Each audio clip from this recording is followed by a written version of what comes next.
সকাল সকাল তোমাদের সবাইকে অনেক শুভেচ্ছা ও ভালোবাসা জানিয়ে সমস্ত শর্ট ভিডিও করলাম। আর এই দেখো আজকে রুই মাছের করছি ঝাল।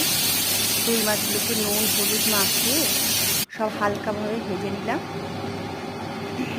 কড়াই তেল দিয়ে দিয়েছি আবারও, আর একটা পেস্ট করে নিয়েছি ধনের গুঁড়ো, জিরে গুঁড়ো, লঙ্কা দিয়ে আর টমেটো দিয়ে একটা পেস্ট করে নিয়েছি। প্রথমে কড়াইয়ের মধ্যে একটুখানি পেঁয়াজ দিয়ে দিলাম।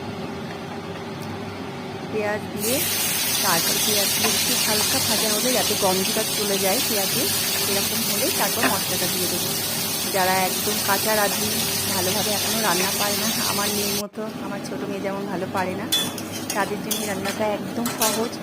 আর মশলাটার মধ্যে আমি নুন হলুদ দিয়ে দিয়েছি, পেস্টটার মধ্যে দিয়ে পেস্টটা দিয়ে দিলাম। কোনো সবজি কাটতে হচ্ছে না, কিছু করতে হচ্ছে না, অথচ খেতেও খুব ভালো লাগে।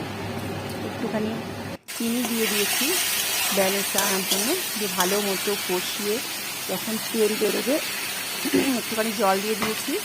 মশলার ইয়েটাতে যা জল ছিল ভালো মতো কষিয়ে একটু জল দিয়ে কষিয়ে নিয়ে তারপর জল দিয়ে দিয়েছি। আর তারপর দেখো মাছটা কি সুন্দর কালার এসছে। আমি কিন্তু একটু লঙ্কার গুঁড়ো দিই। আর এই দেখো আর করেছিলাম পুঁই শাকের চচ্চড়ি মাছের মাথা দিয়ে। একটা মাছের মাথা ছিল, কী করবো ভাবছিলাম, তাই ভাবলাম তাহলে একটু পুঁই শাকের চচ্চড়ি করে ফেলি। আমার খুব ভালো লাগে খেতে। মাছের মাথাটাকে ভেজে তুলে নিলাম প্রথমে, তোলার পরে আর সবজি কেটে রেখেছিলাম। তো তেলের মধ্যে তোমার 5 ফোড়ন দিতে হবে, আর শুকনো লঙ্কা ফোড়ন। এটা তো সবাই জানে, কিন্তু আমি দেখো শুকনো লঙ্কাটা দিতে ভুলে গেছি, পরে ভয়েস ওভার দিচ্ছি তো দেখো ভুলে গেছি। 5 ফোড়ন দিয়ে দিয়েছি, তাড়াতাড়ি করছি। সময়টা যে কীভাবে যায় না, সকাল থেকে এই তাড়াহুড়ো করে সব কিছু করি।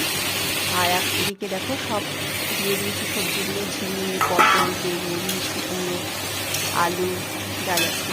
আর পুঁই শাকটা একটু ভাত দিয়ে নিয়েছিলাম। তারপর নুন হলুদ দিয়ে পুঁই শাকটাকে একটুখানি ঢাকা দিয়ে রেখেছিলাম সেটা অবধি। তারপর যেই কষে গেছিলো অমনি মাছের মাথাটা দিয়ে মিষ্টিও দিয়েছিলাম, মিষ্টি দিয়ে নামিয়ে নিয়েছি। আর বৃহস্পতিবারের পুজো, আজকে বৃহস্পতিবারের পুজোও করতে হয়েছে।